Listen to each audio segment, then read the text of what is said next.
가장 긴 역사와 영토를 자랑하던 나라를 꼽으라고 한다면 단연 로마 제국입니다. 영토면에서는 징기스칸의 제국이 가장 컸다라고 하는 사람도 있습니다. 근데 역사적으로는 시간대로는 로마 제국을 당해낼 나라가 없습니다. 로마사의 바이블로 통하는 에드워드 기번의 로마 제국 쇠망사라고 하는 책에는 로마의 전성기부터 로마의 멸망할 때까지 이야기가 적혀 있습니다. 로마가 망했다라고 하는 이야기는 로마가 잘 나가던 때가 있었다, 부흥하던 때가 있었다라고 하는 것이지요. 시오노 나노미가 쓴 로마인 이야기를 보면 로마 제국은 주전 8세기, 예수님 오시기 800년 전부터 시작했다고 합니다. 근데 그 제국이 서로마 제국, 그리고 동로마 제국이 1453년에 망하게 되니까 역사가 2200년이 넘습니다. 굉장한 시간이지요. 근데 그 2200년을 넘어간 그 나라가 지금은 이태리 반도라고 하는 조그만 반도 국가로 전락해 버렸습니다. 왜 그렇게 망했을까요? 역사가인 기번의 이야기를 빌리면 로마 제국은 그 법과 질서가 아주 존중받는 나라였다고 합니다. 지금까지 세계 역사 속에 그 나라만큼 법과 질서가 완벽했던 곳도 없었다라고 합니다. 그런데 로마 제국이 망하는 데 걸린 시간은 딱 100년이었습니다. 2000년을 존속해 오던 나라가 100년 만에 무너져 버렸더라라고 하는 겁니다. 그럼 그 100년 동안의 로마 제국 안에 어떤 일이 있었을까요? 왜 그렇게 망했겠습니까? 여러 가지 이유를 댑니다. 쾌락의 문화, 목욕탕 문화, 사람의 문화, 군대 때문에 황제가 1년마다 바뀌는 이야기. 그런데 결국은 한 사람이 없었습니다.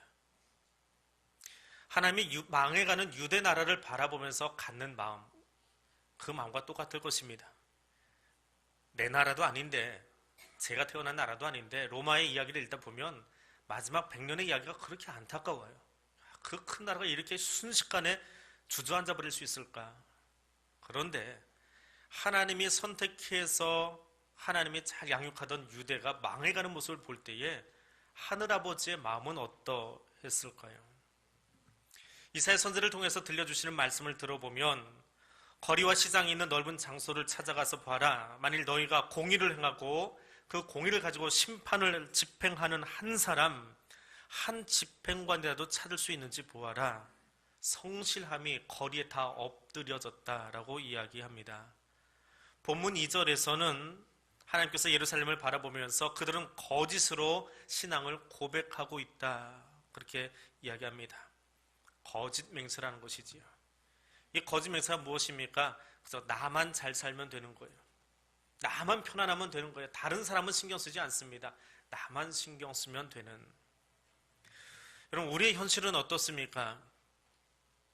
어제 서울 동남로에 남성교회 연합회 임원들이 우리 교회 와서 모임을 가졌습니다. 그래서 설교하면서 잠깐 비유로 예화로 사용했던 것이 있는데, 우리나라가 UN 사무총장을 배출한 나라이고 UN의 부담금을 분담하는데 11위에 해당하는 나라입니다. 200여 개 국가 중에 엄청난 액수의 돈을 UN에다가 상회비로 내고 있는 나라입니다. 그래서 많은 청년들이 반기문 씨가 UN 사무총장이 되자마자 나도 UN에 가서 일해보고 싶다라는 꿈을 가지기 시작합니다. 얼마나 든든한 백인가요? UN의 최고 수장인 사람, 대통령과 동격으로 어느 나라를 가든지 국빈 대접을 받는 그 사람이 거기에 있으니까 한국 청년들이 가서 면접을 보면 플러스 알파가 있지 않겠습니까? 근데 많은 한국 청년들이 유엔에 가서 면접을 할 때에 마지막 면접에서 떨어진다고 그래요.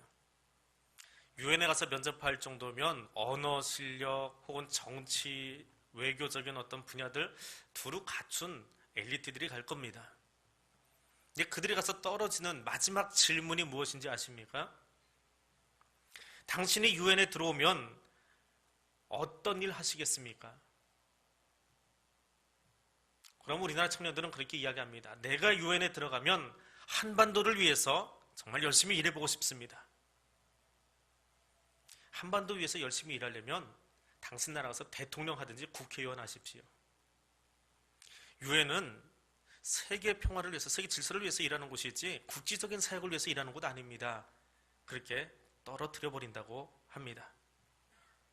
우리는 우리 아이들을 키울 때에 서울대를 가고 출세하고 좋은 직장 가고 돈 버는 아이들을 키우고 있습니다. 그 아이들은 세계 무대에서 뛸 수가 없습니다. 그런 아이들은 여러분 앞마당에서만 뛰어놀 겁니다. 그 아이들이 더 큰 것을 기대하지 마십시오. 하나님이 우리에게 바라시는, 하나님이 찾고 계시는 한 사람은 누구일까요?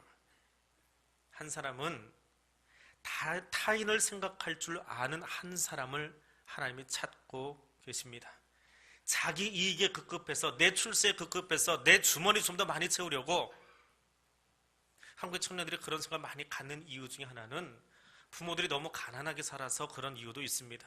나는 엄마처럼 안 살 거야, 돈 많이 벌 거야, 빌딩도 하나 살 거야. 그게 인생의 목표가 되어버린 아이들 말입니다. 하나님이 유대사회를 바라보면서 그러시는 거예요. 유대사회 안에 있는 많은 사람들이 자기 이익에만 눈이 멀어 있습니다. 다른 사람에게 관심이 없습니다. 그래서 예레미야를 통해서 이야기하십니다. 나가서 넓은 거리에 가서 공의로움을 가지고 집행하는 한 사람을 찾아봐라. 한결같이 자기 이익, 자기에게 유리한 것만 찾아서 판결하고 생각하고 주장하는 사람들이 거리에 있더라라고 하는 것입니다. 우리 자녀들이 결혼할 때 부모님들이 하시는 이야기가 하나 있지요. 안에서 새는 바가지 밖에서도 샌다 그럽니다. 내 앞마당을 지킬 줄 아는 아이를 큰 물에다 놓는다고 해서 그 아이가 큰 물에서 노는 것 아닙니다. 애초에 그 아이를, 애초에 그 민족을 어떻게 양육하느냐에 따라서 달라지는 것입니다. 마당에만 머물던 아이가 큰 구상을 가질 수 없습니다. 그 아이가 내놓은 구상은 자기 빌딩 짓고 자기 금고 만들고 자기 권위 세우는 일밖에 하지 못합니다. 유달리 신변 안전에 신경을 썼던 알폰소라고 하는 대통령이 있습니다. 과테말라의 대통령인데 그는 자기 신변에 얼마나 신경을 썼는지 대통령 관저를 중심으로 해서 반경 2km 안에 있는 모든 건물은 대통령 궁을 향해서 창문을 내지 못하게 만들었습니다. 우리 같으면 이렇게 내다보면서 내가 대통령 관저 근처에 살고 있어 뭐 그러면서 좋아할 텐데 못하겠어요. 왜 2km일까요? 남자분들은 아시겠지만 웬만한 소총의 유효 사거리가 1.6km 정도 됩니다. 그러니까 잘 맞추면 1.6km 밖에서도 맞춰서 죽일 수 있어요. 그러니까 죽음의 공포 때문에 대통령 관저를 반경으로 2km 이내는 창문을 낼 수가 없었다고 합니다. 어떤 누구도 대통령의 최측근인 그 친위대 외에는 무기를 휴대하고 그 옆에 다가갈 수도 없었습니다. 음식을 먹을 때에는 반드시 우리 조선의 왕들처럼 누군가가 검시관에 먼저 먹어보고 음식을 먹어야 됩니다. 그리고 살고 싶어서 하루에 3번씩 주치의가 들어와서 머리끝부터 발끝까지 다 검진을 하고 나갔다고 그래요. 근데 매일 그 집 안에만 머물 수는 없지 않습니까? 그래서 최고급 방탄차를 구매를 했다고 합니다. 로켓포로 정면에서 쏴도 그냥 굴러갈 수 있는 그런 차를 마련했습니다. 그런데 그 차를 구입한 다음 날 죽었습니다. 왜 죽었을까요? 친위대 총에 맞아서 죽었다고 합니다. 무엇을 위해서 사십니까? 무엇을 위해서 사십니까? 하나님의 소리 귀를 기울여 보시기를 바랍니다. 오늘 4절 5절 말씀에 보면 가난함을 핑계로 변명거리로 하나님께 돌아오지 않는 것, 하나님 그 사람 긍휼히 여기지 않겠다라고 이야기하십니다. 부요하지만 가지고 있지만 세상을 해서 나누지 않는 오만한 사람들, 그 사람들은 하나님의 심판의 대상이 될 것이다 이야기합니다. 내 주머니 나눠주지 않는 건데요, 내 건데 그거 안 나눠주었다고. 그럼 뭐예요? 물질의 주인이 난 줄 알고 착각하고 사는 거예요. 그 사람 하나님이 이거 못난 것 하는 게 아니고요, 심판하시겠답니다. 하나님의 백성들이 해야 될 일이 무엇입니까? 얼굴을 반석보다도 굳게 하고 살아가는 그 사람들, 그래서 진노의 대상이 되어버린 그 유대 백성들을 향해서 들려주시는 하나님의 음성을 들으시기 바랍니다. 지금 회개하고 돌아서야 합니다. 왜 신앙생활 하십니까? 신앙생활 열심히 하면 자녀들이 잘 될 것 같아서, 혹은 내 집이 부자가 될 것 같아서 하십니까? 그 이기적인 마음을 하나님이 싫어하신다라고 하는 거예요. 내 마음에 맞지 않으면 나가버리고 내 마음에 들면 자리 차지하고 앉아있는 그 얄팍한 신앙은 하나님이 즐겨하시는 신앙이 아니더라라고 하는 겁니다. 다른 사람을 생각해주지 못하고 배려해주지 못하는 그 마음은 하나님의 심판의 대상이 되어진다라고 하는 것입니다. 오늘 나의 신앙의 모습이, 오늘 우리 교회의 모습이, 이 민족의 모습이 하나님이 찾으시는 한 사람이 되어질 수 있기를 원합니다. 나를 위해서가 아니라 내 구원도 중요하지만 이 민족을 위해서, 열방을 위해서 하늘아버지가 가지고 계신 마음으로 채워갈 수 있는 하나님의 사람들 되어질 수 있기를 원합니다. 하나님이 찾으시는 또 다른 사람은 진리를 구하는 사람입니다. 진리는 쉽게 구해지지 않습니다. 참 힘이 듭니다. 세계적인 웅변가인 시세로라고 하는 사람이 있습니다. 웅변을 한다, 이 소리만 좋고 성대만 좋고 그게 웅변가가 아니에요. 언어 구사를 잘해야 돼요. 근데 이 시세로가 세계적인 웅변가가 되기 위해서 훈련을 합니다. 좋은 언어 구사를 위해서요.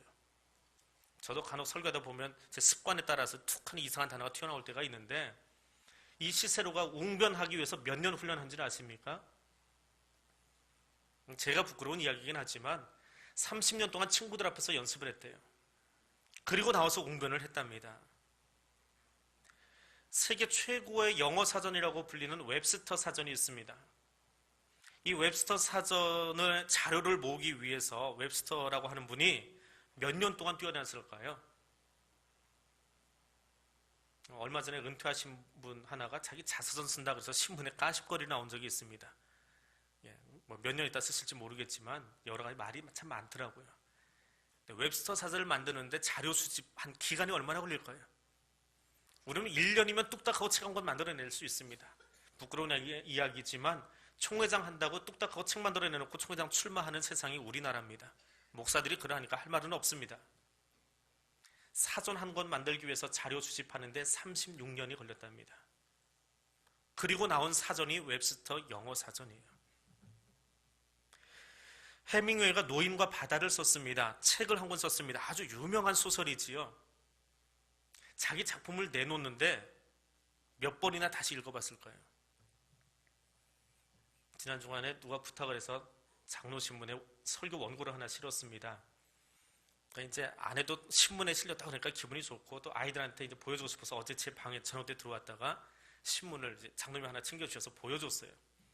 큰애가 한참 읽다가 아빠 이 대목 이게 무슨 말이야? 저희 아이가 떨어진다는 게 아니고요. 고등학생이거든요. 고등학생이 한글을 읽고 있는데 아빠 이거 좀 어려워 문장이. 그 순간에 제가 얼굴이 화끈거렸습니다. 아이가 모자란 게 아니고요. 초등학생이 들어도 편안하게 설교 원고가 작성이 돼야 돼요.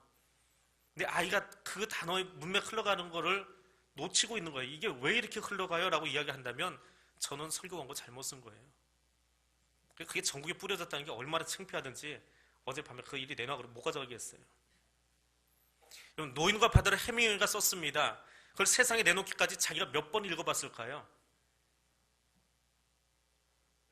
80번 읽었답니다. 80번 읽고는 이제는 세상 사람들한테 내놔도 좀 괜찮겠다 하고 책을 하나 내놨대요. 세상을 향해서 내놓으려고 자료 수집에 36년이 걸리고 언어 구사에 30년을 훈련을 하고 책을 80번을 다시 읽은 다음에 내어놓는다면 우리는 하나님의 말씀을 내 안에 담기 위해서 얼마나 많은 수고를 하십니까? 마음에 맞지 않아서 사람들이 나를 귀찮게 해서 우리 아이 이야기를 자꾸 떠올려서 그게 불편해서 교회 나오기 싫어요. 그 얄팍한 신앙을 하나님이 보신다면 뭐라고 하실까요? 하나님이 어떤 사람을 찾으신다고요? 진리의 말씀 하나를 내 가슴에 담은 것 때문에 울고 있는 한 사람을 찾으신답니다. 여러분, 하나님의 말씀이 여러분 귀에 들려질 때 어떤 감동이 오십니까?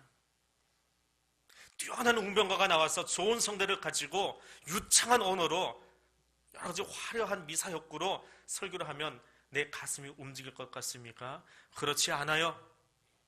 세미한 음성 하나에 엘리야가 변화되어서 그 말씀으로 다시 일어서고 그 말씀으로 그 민족을 향해서 뛰어나갔습니다. 주의 말씀이 여러분 귀에 들릴 때 여러분의 어떤 일이 일어납니까? 말씀책을 펴고 내가 성경을 묵상하겠습니다. 성경을 펴기 시작합니다. 근데 그 말씀을 읽을 때 여러분 안에 어떤 변화가 있습니까? 눈만 빨리 굴러가던가요? 거기서 눈물이 쏟아져야 되는데 주의 말씀을 보는 그 순간에 여러분 눈에 변화가 있습니까? 두려움으로 내가 그 말씀을 읽겠습니다 라고 성경책을 붙들었습니다. 무슨 습관인지 몰라도 성경 봉독하겠습니다 하고 여기 올라오신 분들 중에 성경 봉독하신 분 한 분도 못 봤습니다. 봉독이 뭔데요? 받들어 읽는다는 거예요. 성경책을 들고 읽겠다는 거예요. 말은 봉독한다고 해놓고 왜 여기다 내려놓고 읽으세요? 말과 행동이 다른 거지요. 그저 어른들이 쓰니까 좋은 말인 줄 알고 봉독하겠습니다 해놓고는 성경 내려놓고 두 손 다 내리고 하고 있는, 그 말이 무슨 의미인지도 알지 못한 채, 감동도 얻지 못한 채 성경을 읽고 있으니 내 손에 감동이 있나요? 내 손으로 성경을 받쳐 들었을 때 그 손에 떨림이 있으십니까? 그것을 눈으로 읽을 때 내 눈에서 눈물이 흘러내려오고 있습니까? 그 말씀 읽을 때에 내 작은 소리 때문에 갑자기 가슴이 뛰면서 주님 내가 그렇게 살지 못했습니다, 그 앞에 통곡하고 계십니까? 하나님 지금 그 사람을 찾고 계십니다. 뛰어난 논리로 쏟아져 나오는 말씀이 아니라, 좋은 시청각 자료로 나오는 주의 말씀이 아니라, 세미할지라도 내 귀를 울리고 내 영혼을 울리고 우리를 새롭게 할 수 있는 하나님 말씀의 능력을 믿으시냐고요? 경험하셨냐고요? 그 말씀을 들으려고 여기 앉아 계시냐고요? 하나님은 그 진리를 찾는 사람을 지금 찾고 계십니다. 목사님 말씀 듣고 내일부터 새벽기도 열심히 할게요. 누가 여러분에게 내일 새벽기도 나오라고 이야기합니까? 내일 새벽에 눈 뜨고 일어날 자신이 있으십니까? 하나님이 그때까지 여러분의 생명을 연장시켜 주시겠다고 약속하셨습니까? 그렇지 않습니다. 하나님의 회개를 요청하시고 말씀의 변화를 요청하시는 것은 지금 이 시간이지 내일이 아니에요.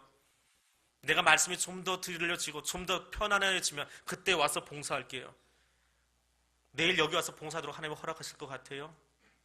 이 어리석은 자야, 내가 오늘 내 생명을 거두겠다 하시면 결단은 지금 했는지 모르지만 여기 앉아보지 못하고 떠날 수도 있습니다. 주의 말씀을 들을 때 두려움으로 들으십시오. 내가 회개하고 말씀 앞에 변화되야 될 시간은 지금이지 내일이 아닙니다. 지금 이 시간이지 한 시간 뒤가 아닙니다. 주님은 지금 그 말씀 앞에 눈물을 쏟고 있는 한 사람을 찾고 계십니다. 그 사람이 오늘 여기 예배드리는 저와 여러분이 되어지기를 소원합니다. 하나님이 찾으시는 또 한 사람은 이 민족을 향해서 막아서서 서 있는 한 사람, 그 사람을 찾으십니다. 하나님이 유대 땅을 바라보니까 답답하세요. 하나님의 마음으로 살지 못하는 그 백성들, 자기 이익에 급급하고 자기만 잘 지키면 돼요. 내 명예만, 내 이름만 다른 사람이 손대지 않으면 괜찮아요. 그렇게 신앙생활 하시면 있으면 돼요. 나 건드리지 마세요. 우리 집 애들 얘기하지 마세요. 그냥 이렇게 편안하게 내 자리 잘 지키다 갈게요. 그러면 그게 신앙이 예쁜 줄 알고 그러고 있어요. 공의로움도 없어요. 다른 사람 생각하지도 않습니다. 나만 생각하는 유대의 백성들을 향해서 하나님의 마음이 답답해요. 그래서 진노하셨어요. 그리고 이야기하십니다. 이 민족을 향해서 가로막아설 한 사람, 내가 지금 화가 나서 이 민족을 향해서 쏟아버리고 싶은데, 나의 분노를 쏟고 싶은데 그것을 가로막아설 한 사람만 있으면 좋겠다. 주님 참으셔야 됩니다. 용서하셔야 됩니다. 제가 있지 않습니까? 나를 보고 좀 참아주세요. 자녀가 아빠에게 혼이 나고 있습니다. 그럼 다른 한 사람은 뭐 하고 있어야 돼요? 잘 배우는 건지 모르겠지만 부부가 마음을 같이 해야 된다 그래서 한꺼번에 혼내면 아이는 어디로 피합니까? 세상 믿을 데가 없어요. 피할 데가 없어요. 누군가 분노하고 있으면 한 사람이 없어 그 아이를 끌어안아줘야죠. 막아줘야지요. 아빠가 그늘이 되어주든지 엄마가 그늘이 되어주든지 아이가 피할 구석이 있어야지요. 근데 둘 다 마음이 똑같아요. 부부 일심동체라. 아이 보고 죽으라는 거지요. 달리 죽으라고 말하는 게 아닙니다. 하나님이 분노하셨다고요. 그럼 그 분노를 가로막아서 한 사람이 필요해요. 하나님, 내가 죽을게요. 유대민족을 향해서 그렇게 분노하신 건 알겠어요. 내가 가로막아서 있을게요. 나한테 다 뒤집어 씌우세요. 그러면 하나님이 그 사람 모시고 그 민족을 살리시겠대요. 그 사람도 살리시겠대요. 근데 그 자신이 없거든요. 그 자신이 없어요. 그래서 우리는 어떻게 기도합니까? 거룩한 모습으로 앞에 나와서 기도합니다. 하나님, 오늘 죄인들이 여기 나왔습니다. 저 죄인들을 용서해 주세요. 저 죄인들이 세상에서 자기 마음대로 살다가 여기 나왔습니다. 알고 지은 죄, 모르고 지은 죄, 모르고 지은 게 뭔지 모르지만 하여튼 용서해 주세요. 그렇게 기도하는 당신은 뭡니까? 아니, 내가 잘못했습니다. 내가 죄입니다. 고백하지를 않아요. 대표 기도이기는 하지만 나의 죄를 고백하지 않습니다. 다 다른 사람이 잘못한 거예요. 여기 예배드리는 저 사람들이 다 죄인이에요. 몹쓸 사람들이에요. 하나님, 저들을 용서해 주세요라고 이야기하지, 내가 변화되겠습니다. 내가 오늘 말씀 듣고 내 심령이 변화되고 싶습니다. 내가 울고 싶습니다라고 고백하지 않아요. 한 사람을 찾고 계십니다. 가로막아설 한 사람 말입니다. 에스겔을 통해서 들려주시는 주님의 음성을 들으십시오. 이 땅을 위하여 성을 쌓으며 성 무너진 데를 막아서서 나로 멸하지 못하게 할 사람을 내가 그 가운데서 찾다가 얻지 못한 고로 내가 내 분으로 그 위에 쏟으며 내 진노의 불로 멸하여 그 행위대로 그 머리에 보응하리라. 예루살렘을 가로막아서는 한 사람만 있었으면 그 성이 망하지 않았어요. 책임이 누구한테 있다고요? 나에게 있는 거예요. 그래서 유다가 망했습니다. 그래서 로마가 망했습니다. 가정이 무너져서요, 세금을 잘못 사용해서요, 군대를 잘못 양성해놨더니 군대가 맨날 쿠데타 일으켜가지고 황제가 1년마다 바뀌어서요, 다 거짓말입니다. 그 땅을 위해서 우는 한 사람이 없었기 때문에 그렇습니다. 한 사람이면 족합니다. 소돔과 고모라를 불로 심판하시려는 하나님의 계획이 있었습니다. 근데 그 계획이 아브라함에게 노출됐어요. 그랬더니 아브라함이 쫓아나가서 이야기합니다. 하나님, 그래도 그 성에 의인이 있을 텐데 50명만 있으면 한꺼번에 죽이시겠습니까? 찾아봐라. 50명 있으면 내가 안 죽일게. 죄송해요 하나님, 40명이면 안 되겠습니까? 그래, 40명이라도 찾아봐라. 죄송해요 하나님, 20명은요? 죄송해요, 정말 죄송해요. 내가 버르장머리 없는 건 알겠지만 10명만 있으면 어떻게 하실래요? 10명만 있어도 내가 참는다 아브라함아. 그 성이 망했습니다. 불로 심판당했습니다. 아마 그때 하나님 마음이 많이 아프셨을 거예요. 그래서 유다를 향해서 하나님이 차별하는 건지 모르겠지만 소돔과 고모라는 10명 없어 불로 태우셔놓고는 유대를 향해서, 예루살렘을 향해서 이야기합니다. 10명도 안 바란다. 한 명만 있으면 좋겠다.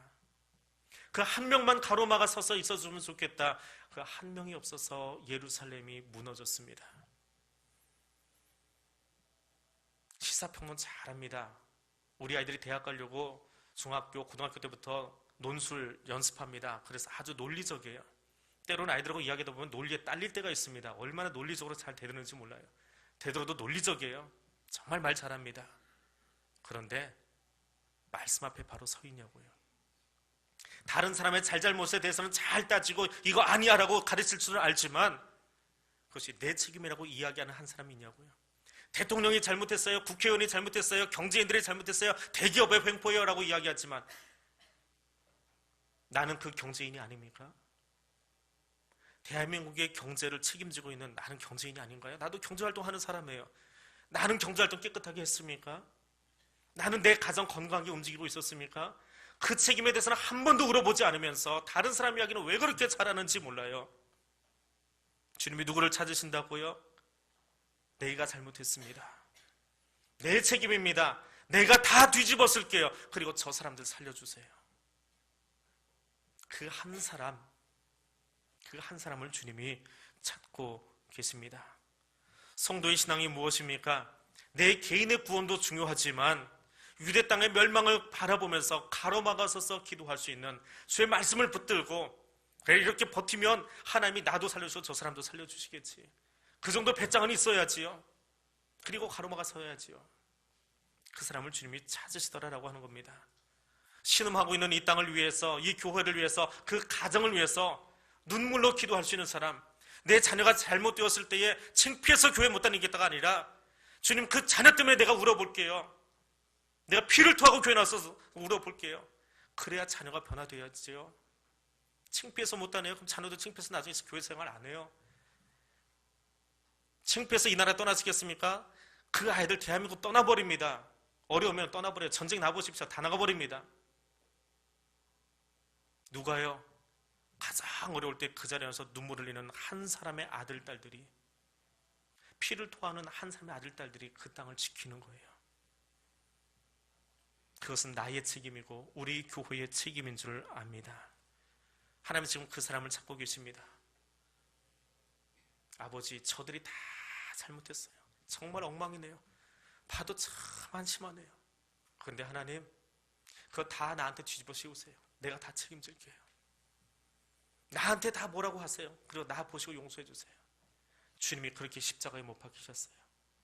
우리의 허물들, 우리의 모자란 것, 우리의 부족한 것, 그분이 다 짊어지시고 나 한 사람이 책임질게요.